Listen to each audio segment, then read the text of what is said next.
दोस्तों नमस्कार, आदाब, सत श्री अकाल। चैट विद सुरेंद्र वत्स के नए एपिसोड में आप सबका बहुत बहुत स्वागत है। मेरे एक साथी हैं रज़ा अली जी मुरादाबाद से। वो chat with Surendra Vats regular देखते हैं और उन्होंने मुझे एक बार एक शेर भेजा और उन्होंने कहा कि जो आप काम कर रहे हैं उस पे ये शेर बखूबी लागू होता है। तो रज़ा अली जी द्वारा भेजा गया शेर मैं आपके सामने पेश कर रहा हूँ। देखी गई ना मुझसे अंधेरों की सरकसी, सरकसी बोलते हैं जुल्म को, घमंड को। देखी गई ना मुझसे अंधेरों की सरकसी, फिर बन के आफताब निकलना पड़ा मुझे। तो उनके अनुसार की डायरेक्ट सेलिंग में जिस प्रकार का कन्फ्यूज़न था, जिस प्रकार की गलत चीज़ें हो रही थी, उसको सही करने की दिशा में चैट विद सुरेंद्र वत्स से काम कर रहा है। आई डोंट नो हम कितना कर रहे हैं, लेकिन रज़ा अली साहब आपने ये भेजा, हमें अच्छा लगा और हमारा हौसला बढ़ा कि हम और ज़्यादा अच्छा काम मिलकर इस दिशा में करने वाले हैं। सो आइए आज हम सब लोग मिलके स्वागत करें एक ऐसे मेहमान का जो आप सबको ये विश्वास दिलाने के लिए काफ़ी हैं कि डायरेक्ट सेलिंग में कामयाब होने के लिए चतुर, चालाक और बहुत शाना होने की आवश्यकता नहीं है। अपितु आप जितने सिंपल हैं, जितने साधारण हैं, जितने ग्राउंड टू अर्थ रहते हैं, उतनी बड़ी संभावना है कि आप डायरेक्ट सेलिंग में टॉप लेवल पे पहुंच सकते हैं। सो आइए मिलके स्वागत करें ऐसी शानदार पर्सनैलिटी जिन्होंने अपनी साधारण व्यक्तित्व के दम पर असाधारण कीर्तिमान स्थापित किए हैं डायरेक्ट सेलिंग इंडस्ट्री में। भीलवाड़ा राजस्थान से आज हमारे मेहमान हैं प्रहलाद राय मेघवंशी जी। सर, चैट विद सुरेंद्र वत्स में आपका बहुत बहुत स्वागत है। थैंक यू सर, बहुत बहुत धन्यवाद। आज आपके से रूबरू होकर बड़ा अच्छा लग रहा है। एक हर डायरेक्ट सेलिंग के लीडर का एक सपना होता है कि उसके कंपनी में जो भी बड़ी पिन हो, उस बड़ी पिन को हासिल करना। सर, ठीक इसी तरीके से एक डायरेक्ट सेलर के हर लीडर का एक सपना होता है चैट विद सुरेंद्र वत्स पे आने का। और आज वो सपना बहुत मेरा साकार हुआ। इसके लिए आपको बहुत बहुत धन्यवाद, बहुत बहुत आभार। Thank you so much sir. एक सपना मेरा भी है कि डायरेक्ट सेलिंग का हर वो लीडर जो बहुत एथिकल तरीके से काम कर रहा है, अच्छी कंपनीज में काम कर रहा है और जिनके पास में बहुत सारा विजडम है, उनको हम लोग बुलाएं और यहाँ पे बैठा के पूरे हिंदुस्तान के उन व्यूवर्स को जो सही तरीके से काम करना चाहते हैं उनके सामने प्रस्तुत करें और उनके ज्ञान से सीख के हम लोग आगे बढ़ें। आपका एक बार फिर पूरे व्यूवर्स की तरफ से सर बहुत बहुत धन्यवाद। स्पेशली आपने बहुत ट्रैवल किया, दिल्ली में आप आए। हम लोग आगे बढ़ें सर, उससे पहले मैं कुछ कॉम्प्लीमेंट्स आपके साथ में शेयर करना चाहता हूं जो व्यूवर्स ने पूछे हैं। आपका हमने कमिंग सून का एक वीडियो डाला था छोटा सा। अमन कुमार ने लिखा है भोलेनाथ आ रहे हैं। थिंकिंग इज मैजिक ने लिखा है diamond is coming to make us diamond, simply the best, simple living, high thinking. Sarju Prasad Maurya ने लिखा है डीसीएम के महारथी, ग्रेट लीडर, बेताज बादशाह। सर आपका बहुत आभार चैट विद सुरेंद्र वत्स में आने के लिए। महावीर प्रसाद ने लिखा है सादगी व असाधारण व्यक्तित्व के धनी, network marketing legend. Ramesh Meghwanshi लिखते हैं महागुरु पधार रहे हैं। और कमल कृष्ण दे सरकार ने लिखा है स्ट्रेटजी एंड प्लानिंग के master Prahlad Rai sir, welcome India's number 1 channel CWSV। Sir बहुत बहुत आभार इन सभी का, क्योंकि जिस तरीके से उन्होंने उपमा दी कि भोलेनाथ है, क्योंकि मैं बिल्कुल सिंपल सा और सीधा सा व्यक्ति हूँ, इसलिए लोग ऐसा ही सोचते हैं। That's great sir. और आपकी ज़िंदगी बहुत इंस्पायरिंग रही है। पर्सनली मैं चूँकि आपके बारे में जानता हूँ, लेकिन मैं चाहता हूँ कि पूरी जनता उसके बारे में जाने। आपकी ज़िंदगी का अब तक का सफ़र और उस सफ़र से सीखे गए सबक, तो कहाँ पैदाइश, बचपन, एजुकेशन पूरी हम जानना चाहेंगे सर। सर जिस तरह से एक आम भारतीय व्यक्ति का जन्म होता, ठीक मेरा भी उसी तरीके से एक गांव में जन्म हुआ, जो कि भीलवाड़ा से लगभग 40 किलोमीटर दूर एक किसान परिवार में जन्म हुआ था। गांव में जिसमें मेरा जन्म हुआ था, उस गांव में स्कूल नहीं थी। वहां से लगभग 4 किलोमीटर दूरी पे मैं पढ़ने जाता था। तो क्लास 5th तक मैं गांव में पढ़ा। उसके बाद मेरे पिताजी भिलवाड़ा स्पिनर्स में काम करते थे, तो मैं भिलवाड़ा आ गया राइट। और भिलवाड़ा पढ़ने लगा। जब व्यक्ति गांव से जब शहर में आता तो अधिकांश तो सेटल नहीं हो पाता। मेरे साथ भी इसी तरह से चैलेंज था, एक इंफिनिटी कॉम्प्लेक्स इस तरह से। फिर धीरे धीरे मैं पढ़ा, 10th तक पढ़ा, और 10th पढ़ने के बाद में पिताजी ने एक दिन बोला कि बेटा मैं तुझे पढ़ा नहीं सकता। मुझे पता चला बाद में कि उनकी फिजिकल फिटनेस की वजह से उनको नौकरी से रिजाइन करना पड़ा। परिवार में सबसे बड़ा मैं था, तो परिवार का भार सारा मेरे पे आ गया। भिलवाड़ा एक टेक्सटाइल इंडस्ट्रीज का हब है, तो मैं कपड़े की फैक्ट्री में काम करना शुरू किया। ओके। कपड़े सामटना, कपड़े काटना, कपड़े चेक करना, इस तरह का काम शुरू किया। और लेकिन पढ़ने की इच्छा थी मेरी, तो मैं प्राइवेट पढ़ा। इस तरीके से मैं कपड़े की फैक्ट्री में काम करते करते मैंने ग्रेजुएशन प्राइवेट किया। अच्छा, वाह। फिर 1990 में मेरे पास एक मौका मिला ना, 1990 में मैंने लाइब्रेरियन का डिप्लोमा किया। अच्छा। लाइब्रेरियन का डिप्लोमा किया, और लाइब्रेरियन का डिप्लोमा में जो वहाँ के प्रिंसिपल थे, उनकी एक बात ने मेरे पूरे जीवन को बदल दिया। सर? प्रिंसिपल साहब का एक बात थी कि कोई भी व्यक्ति 40 साल की एज तक कोई भी नया काम शुरू कर सकता है, नया पंगा ले सकता है अपने जीवन में। 40 साल की एज के बाद में कोई भी व्यक्ति नया पंगा लेने की कोशिश नहीं करता। ओके। उनके पीछे उनका लॉजिक था कि 35-40 साल की एज तक एक व्यक्ति काम करता है, तो 35-40 साल की एज में उसके परिवार में कोई बड़े बुजुर्ग होते हैं, तो उसके ऊपर सामाजिक दायित्व नहीं होता, सोशल लायबिलिटीज नहीं होती। लेकिन 35-40 साल की एज के बाद में एक व्यक्ति, क्योंकि उसके परिवार में जो भी बड़े बुजुर्ग है, या तो वो बुजुर्ग हो चुके होते हैं जो कि समाज में आने जाने लायक नहीं रहते हैं, राइट, या फिर उनकी डेथ हो चुकी होती है, तो सोशल लायबिलिटी टोटल उन पर आ जाती है। दूसरा, 35-40 साल की एज के बाद में जब उसकी शादी हो जाती, बच्चे हो जाते हैं, बच्चों की स्कूल सारा खर्चा उसके ऊपर आ जाता है, तो 40 साल की एज के बाद में व्यक्ति की वर्किंग एफिशिएंसी कम हो जाती है और खर्चे बढ़ जाते हैं। तो जब वर्किंग एफिशिएंसी कम होती है तो बट नेचुरल उसकी इनकम भी कम होती है। तो उनका कहना था कि 40 साल की एज के बाद में व्यक्ति काम नहीं करता, उस व्यक्ति की ब्रांड इमेज काम करती है। ओके। तो आप कोई भी ऐसा काम करो जो कि 40 साल बाद आपको काम नहीं करना पड़े, आपकी ब्रांड इमेज काम करे। ग्रेट। फिर मैंने लाइब्रेरियन का डिप्लोमा किया था, तो सन 89-90 के आसपास में कोई मोटिवेशनल बुक हुआ नहीं करती थी। उस समय सिर्फ एक स्टुअर्ट मार्टन की ही किताबें आया करती थी। Yes yes yes. तो लाइब्रेरियन का कोर्स करने के नाते मैंने स्टुअर्ट मार्टन को पढ़ा, और वहां से मेरे जीवन में विचार आया, क्योंकि जो पहले एक मैं लेबर का काम करता था, कपड़े काटना, समेटना, ये सब कुछ करना, लेकिन जब लाइब्रेरियन का डिप्लोमा करके आया तो मैंने सोचा यार इस काम को मेरे को बदलना है। राइट। तो फिर मैंने मार्केटिंग ज्वाइन किया, और मार्केटिंग में जब ज्वाइन किया, कि उस समय मैं जब कपड़े काटने का जो काम करता था उसमें मेरे को मिलते थे करीब उस समय 3,000-3,500 रुपए। ओके। लेकिन जब मार्केटिंग में ज्वाइन किया मैंने, तो मेरे को 900 रुपए में ज्वाइन सैलरी। अच्छा, तो 3,000-3,500 को छोड़ के 900 रुपए की सैलरी आपने स्टार्ट किया? 900 रुपए शुरुआत की। ओके।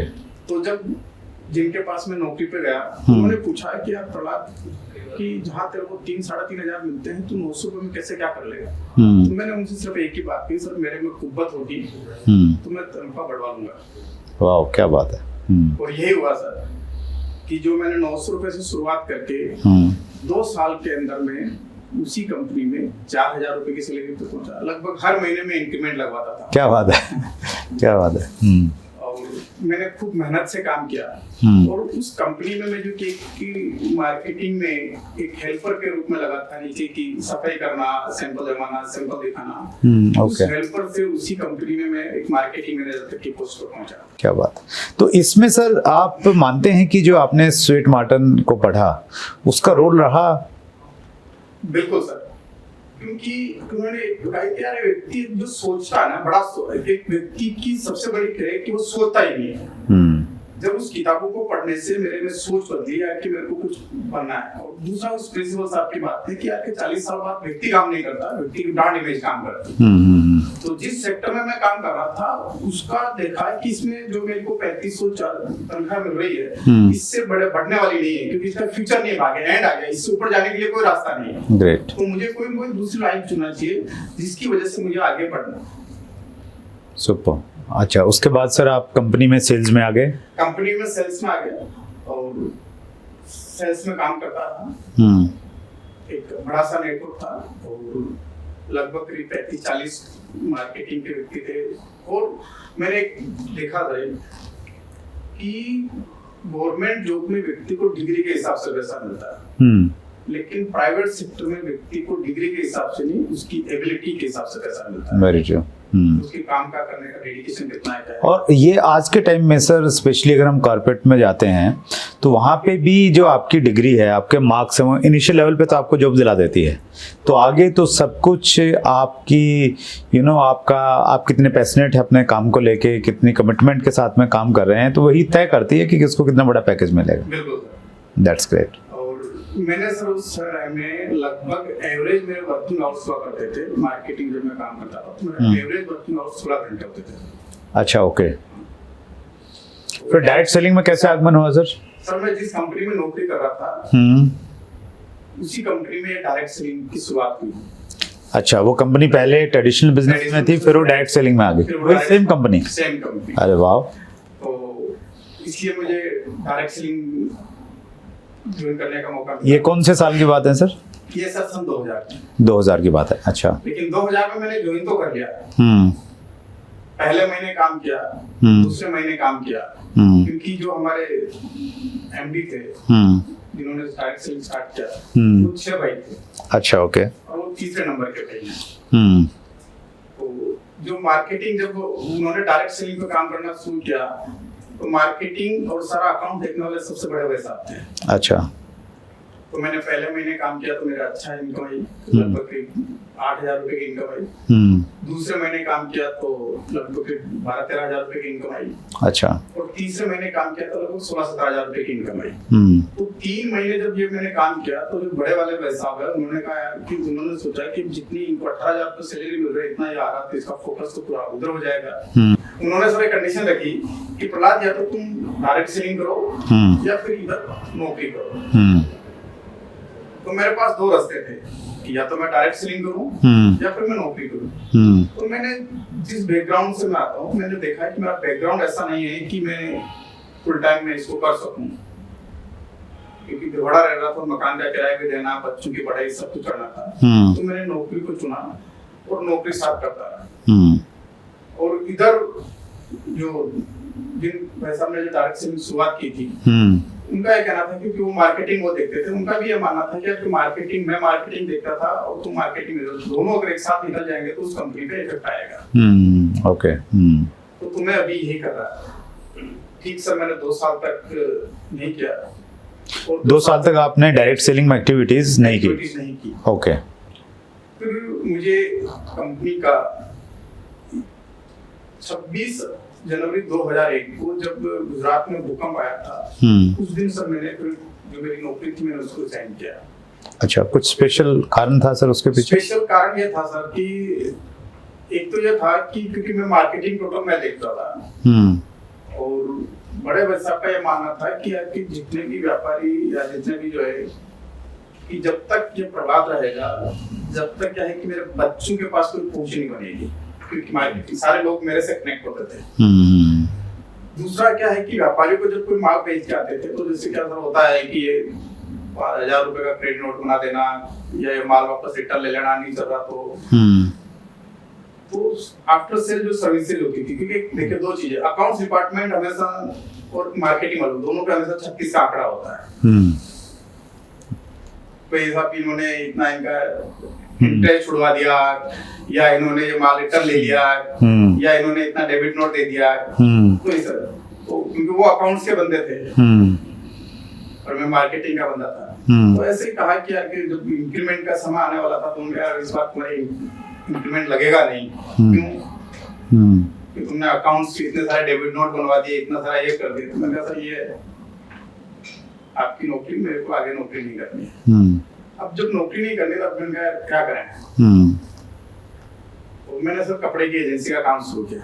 अच्छा, ओके। साथ में और 6 महीने में सर मैंने कपड़े में एजेंसी में लगभग 1.5 करोड़ का कपड़ा बेचा।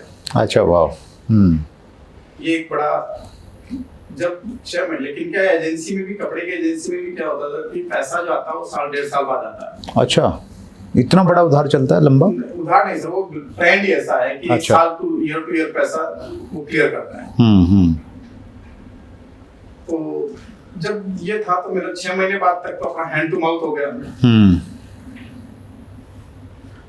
क्या करें, 6 महीने बाद जब मैंने कहा मुझे कपड़े की एजेंसी छोड़ के मुझे वापस नौकरी करनी है, तो नौकरी भी अब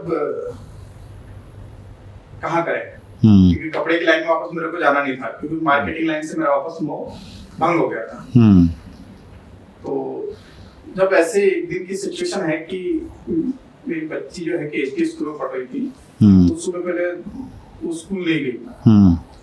बाद में पता चला पत्नी से कि आज दूध लाने के लिए भी पैसा नहीं था। ओहो, अच्छा। तो फिर मेरे पास एक स्कूटर हुआ करता सर, बजाज का 5386 स्कूटर नंबर मुझे भी याद है। तो स्कूटर में पेट्रोल था, मैंने पेट्रोल गाड़ी को उठाया, स्कूटर उठाया और बच्चों को सबको बिठा के मैं गांव चला गया। अच्छा, ओके। मैंने कहा 5-6 दिन रुकते हैं गांव, तो गांव रुक के देखते हैं कि जाए, क्योंकि मैंने कहा वहाँ कम से कम ये चैलेंज तो नहीं है। तो वहाँ 3-4 दिन पूरा एकांत में रहा और कुछ समझा, तो ये आया कि वापस नौकरी ज्वाइन कर लेनी चाहिए।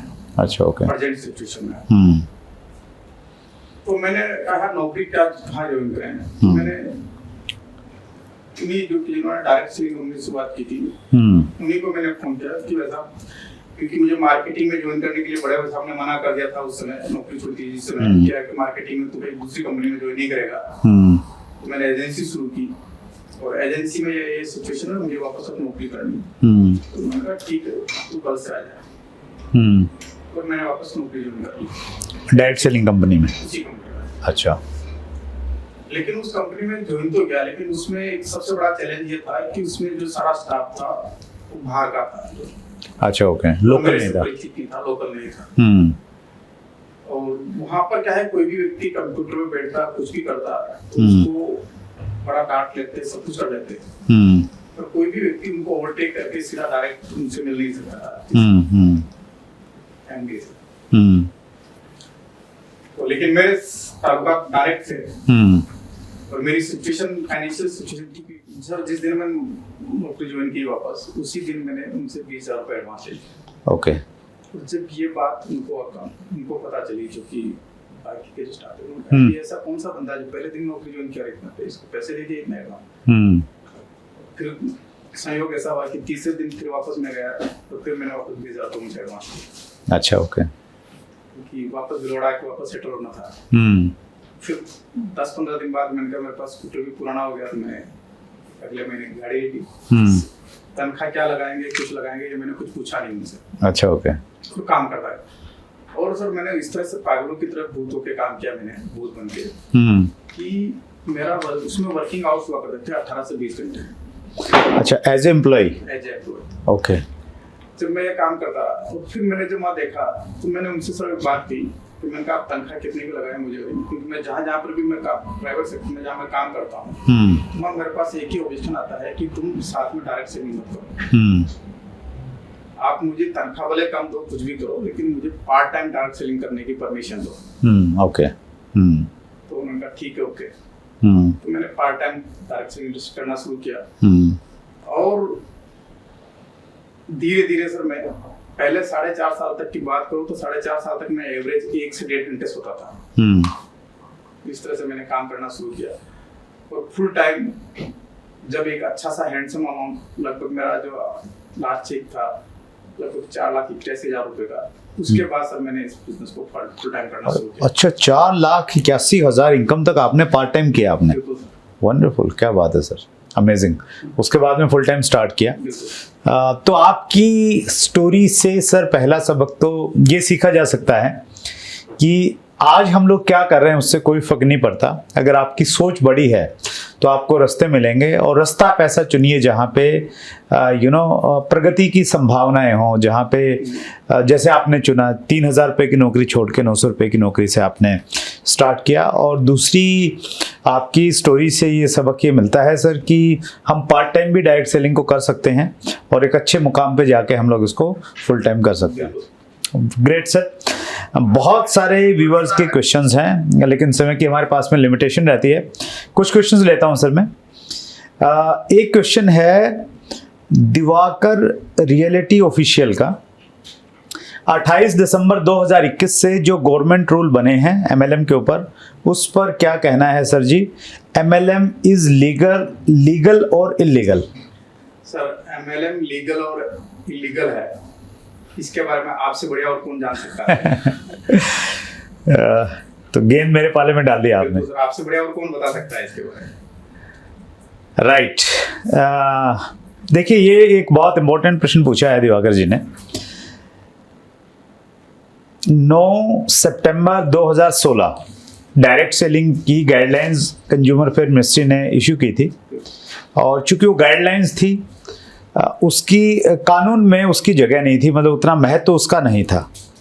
और चूंकि मैं डायरेक्ट सेलिंग एसोसिएशन से जुड़ा हूँ 2013 से, तो हम लोग उसके बाद में हमने ये प्रयास किए, हमने पूछा कि भाई कानून में कैसे आ सकता है। तो सबने कहा कि कानून में, इंडिपेंडेंट कानून बनने में तो 10 को लग जाएंगे, क्योंकि उसका सिस्टम ये है कि कोई भी कानून पहले दोनों सभाओं में पारित होता है और उसके बाद वो कानून बनता है। तो फिर हमें मालूम चला कि जो हमारा पुराना कंज्यूमर एक्ट है, कंज्यूमर प्रोटेक्शन एक्ट 1986, वो एक्ट पुराना हो गया है, तो उसको बदला जा रहा है, एक नया एक्ट आ रहा है। तो उस नए एक्ट में, चूंकि हम कंज्यूमर अफेयर मिनिस्ट्री के तहत आते थे, तो हमने रिक्वेस्ट किया, जब वो बिल पास होना था उसमें लोकसभा में, तो हमने कहा कि डायरेक्ट सेलिंग में भी इसमें आना चाहिए। और हम लोग कामयाब रहे गवर्नमेंट को कन्विंस करने में कि हाँ, डायरेक्ट सेलिंग इसमें आना चाहिए। और रूल्स में उसमें जो पहले जो बिल आया सर, बिल में डायरेक्ट सेलिंग आ गया। उसके बाद में फिर धीरे धीरे जैसे बिल पास हो जाता है, फिर रूल्स बनने स्टार्ट होते हैं। तो 28 दिसंबर 2021 एक बड़ा दिन है डायरेक्ट सेलिंग इंडस्ट्री के लिए, हमेशा रहेगा जब डायरेक्ट सेलिंग के ऊपर में रूल जाए। उसको नाम दिया गया है डायरेक्ट सेलिंग रूल्स 2021। तो जब कोई भी नई चीज आती है ना, लोग उसको अपने अलग अलग एंगल से देखते हैं, और जब रूल्स आए उसको लेके भी बड़ी कंट्रोवर्सी हुई। कुछ ने बोला कि नहीं, अब तो डायरेक्ट सेलिंग इलीगल हो गई है, कुछ ने बोला लीगल हो गई है। देखिए, यहाँ मैं दो मोटी मोटी चीजें बताता हूँ। यहाँ पे ना दो डेफिनेशन बहुत इंपॉर्टेंट है एक्चुअली। एक तो जो हमारा कंज्यूमर प्रोटेक्शन एक्ट है, उसमें वो 40 पेज का एक डॉक्यूमेंट है। उसमें जब हम डायरेक्ट सेलिंग की डेफिनेशन देखेंगे, तो डायरेक्ट सेलिंग की डेफिनेशन, और हम लोग डिस्क्रिप्शन में लिंक भी डालेंगे उसका, ताकि आप उस डॉक्यूमेंट्स में बारीकी से आप उसके बारे में जानिए, और आपको जानना चाहिए। और पर्टिकुलर वो डेफिनेशन होगी, उसको हम लोग हाईलाइट करेंगे। तो वो डेफिनेशन ये कहती है कि आप नेटवर्क बना के और नेटवर्क के थ्रू प्रोडक्ट को सेल कर सकते हैं। तो ये क्लियर आ गया एक्ट के अंदर में। फिर जब रूल्स आए, रूल्स में एक डेफिनेशन है पिरामिड की। तो पिरामिड की डेफिनेशन को लेके कुछ लोगों ने ये कहा कि नहीं, इस डेफिनेशन के अनुसार आप नेटवर्क नहीं बना सकते। तो पिरामिड की डेफिनेशन रूल्स में है, तो रूल्स भी हम लोग नीचे डिस्क्रिप्शन में लिंक डालेंगे उसका। तो पिरामिड की डेफिनेशन में ये कहा गया है कि आप सब्सक्राइबर का नेटवर्क नहीं बना सकते, और कोई भी एक सब्सक्राइबर आगे सब्सक्राइबर नहीं बना सकता। तो वो 4 लाइन की डेफिनेशन है, और उस 4 लाइन की डेफिनेशन में 7 बार सब्सक्राइबर शब्द यूज किया हुआ है। और सब्सक्राइबर की, अगर हम लोग, सब्सक्राइबर की डेफिनेशन कहीं नहीं है, रूल्स में भी नहीं है, एक्ट में भी नहीं है, लेकिन अगर हम डिक्शनरी में सब्सक्राइबर की डेफिनेशन देखते हैं, तो वहाँ ये मिलता है कि सब्सक्राइबर एक ऐसी चीज है जिसमें आप पहले पैसा देते हैं, और उस पैसे के बदले या तो आपको सर्विस दी जाती है बाद में, या आपको बाद में उस पैसे के बदले कुछ पैसा मिलता है, जिस प्रकार से मनी सर्कुलेशन स्कीम्स में रहता है। तो वो जो डेफिनेशन है वो इसलिए वहां पे रखी गई है ताकि जो मनी सर्कुलेशन कंपनियां हैं और या वो कंपनियां जो प्रोडक्ट की आड़ में मनी सर्कुलेशन करती हैं, कहीं ना कहीं उनको रोका जाए। तो उसको रोकने के लिए है, मोटा मोटी जितनी मेरी समझ है उस समझ के अनुसार में हम लोग डायरेक्ट सेलिंग कर सकते हैं। डायरेक्ट सेलिंग लीगल है। पिछले दिनों कुछ कंपनियों के ऊपर में एक्शन हुए तो लोगों ने इससे रिलेट किया कि ये उसी के तहत हुआ है, लेकिन जितने भी एक्शन हुए हैं अभी तक, जिस दिन हम ये इंटरव्यू शूट कर रहे हैं, ये डायरेक्ट सेलिंग रूल्स को बेस बना के कोई भी एक्शन नहीं हुआ है। अगर एक्शन हुआ है किसी पे तो मनी सर्कुलेशन कंपनी पे हुआ है। एक इंडिया की एक बहुत अच्छी कंपनी है, बहुत रिनाउंड कंपनी है, उस पर कुछ एक्शंस हुए। वो 2011 के उस पर कुछ केसेस थे, उसके तहत ईडी ने उनके ऊपर में कार्रवाई की है। रूल्स के तहत कोई भी एक्शन नहीं हुए हैं।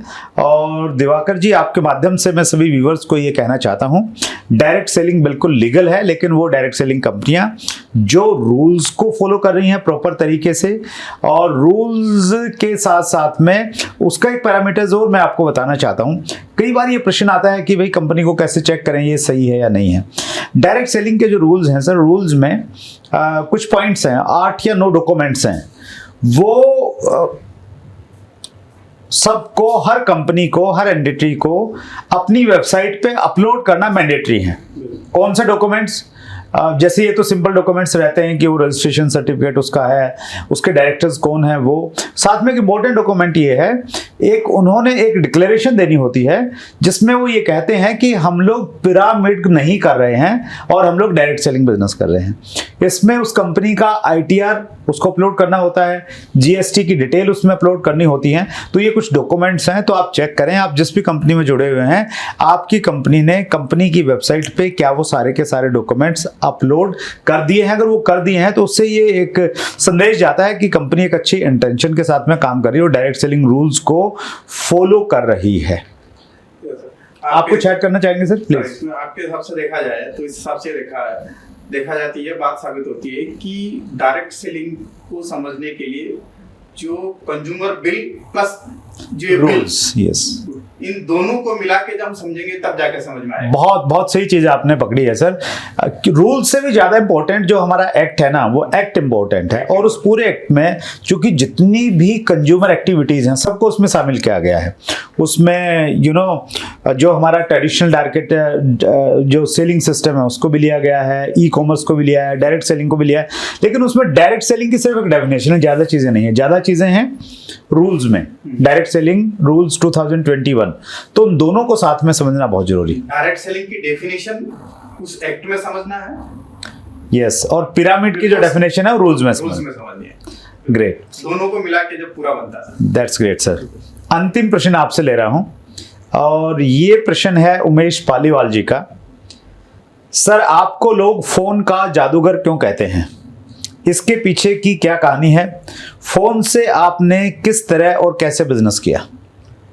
सर, जैसा कि मैंने बताया कि मैं पार्ट टाइम करता था तो नौकरी करते हुए, तो लगभग 12-13 घंटे की नौकरी हुआ करती थी। उसके बाद में मैं फोन पे लोगों को, तो मैंने जो पहली से जो हुआ क्या था कि मेरा एक नेटवर्क जो है कि मैं गांव से बिलोंग करता हूँ, तो मेरा उसी तरह का नेटवर्क था। राइट।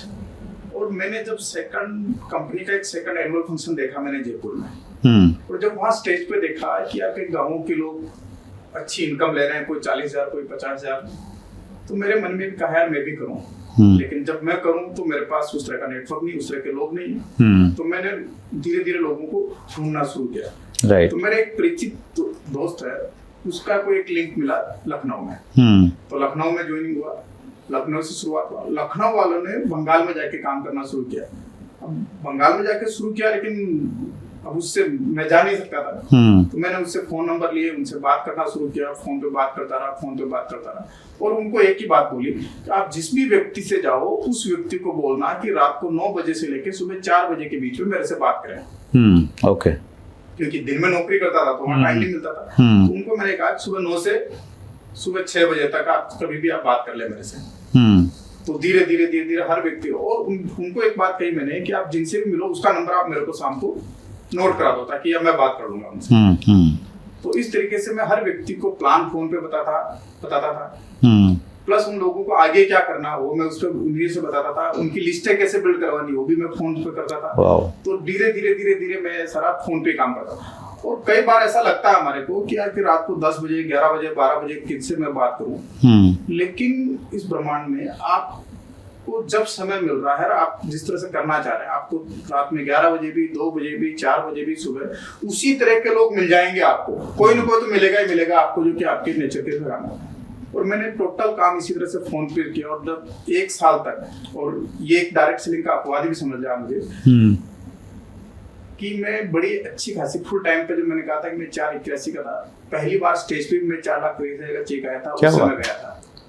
अच्छा, उससे पहले स्टेज पे नहीं गए? उससे पहले मैं स्टेज पे नहीं गया, उससे पहले कोई मीटिंग नहीं सुनी, उससे पहले कुछ किया नहीं।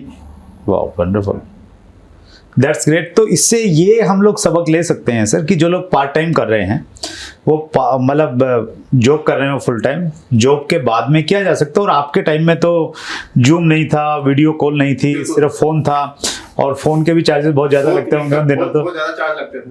हाँ, अब तो चीज़ें बहुत आसान हैं, तो वो किया जा सकता है। उस समय मेरे पास फोन का बिल आता था 20,000 22,000 25,000 रुपये। क्या बात है सर, अरे वाह, दैट्स ग्रेट सर। उसके बावजूद भी आपने मतलब ये नहीं सोचा कि यार मेरे पास सब 10 रुपए के, एक तो फोन था, फिर मैंने एक दूसरा, उस समय क्या, अभी तो टेक्नोलॉजी काफी बढ़ गई कि व्हाट्सएप पर ये सारी ऐसा हो गया।